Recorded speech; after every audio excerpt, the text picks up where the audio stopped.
travelled today to the other side of the country to Bognor Regis. I'm here to meet with a lady named Paula who previously suffered a box colour reaction. As you can see, Paula's reaction was swelling of the face, weeping of the skin, blisters in the nape of the neck and also swollen eyes. And now it's time to find out what actually happened. I'm here today with Paula, who's previously experienced a box colour reaction. Nice to meet you, Paula. Nice to meet you. What made you want to colour your hair to begin with? Just getting old really, and the hair started going grey, so I wanted to cover it up. Why did you choose the brand that you chose, Paula? No particular reason, it was just what was on the shelf at the supermarket. It was the colour that I was looking for. Have you used this brand before? No, I had my hair for over 20 years. Were you aware of the risks of applying the box colour before you applied it? Yes, because I had dyed my hair previously when I was younger and had a slight reaction, not as severe as this one before, so I did know that you needed to do skin tests. Did you do a skin test before using this box colour? Yes, because I remember being annoyed because I had to buy 2 packets to be able to do a skin test.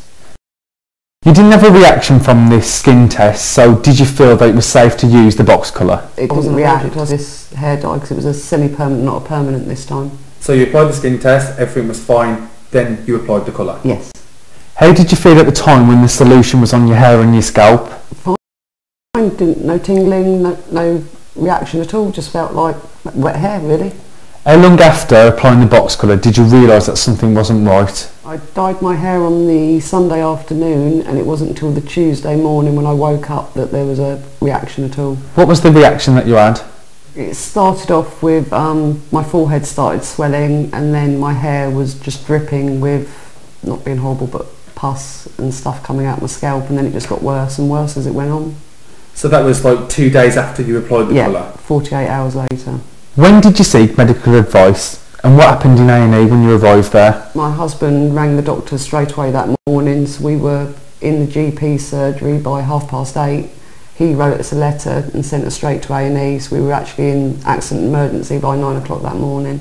What treatment were you given? They gave me a course of steroids and antihistamines to take, then proceeded to go home, carried on taking the antihistamines and the steroids, where I continued swelling for the next 4 days, so I had to see my GP every day just to make sure it wasn't getting too dangerous. At one point he did want me to be admitted, but I didn't feel that I'm sensible enough to be able to be at home and see when it's too dangerous.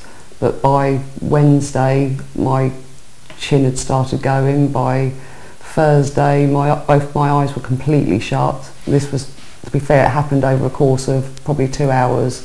Got worse and worse. By Thursday I could just about see, so the swelling started to go down, and Saturday we started looking a little bit normal. How did this affect you on a daily basis? So I had to take the whole week off work, and my husband had to as well because I couldn't see, so I couldn't do anything, and he had to keep running me to the GPs every day to make sure everything was alright.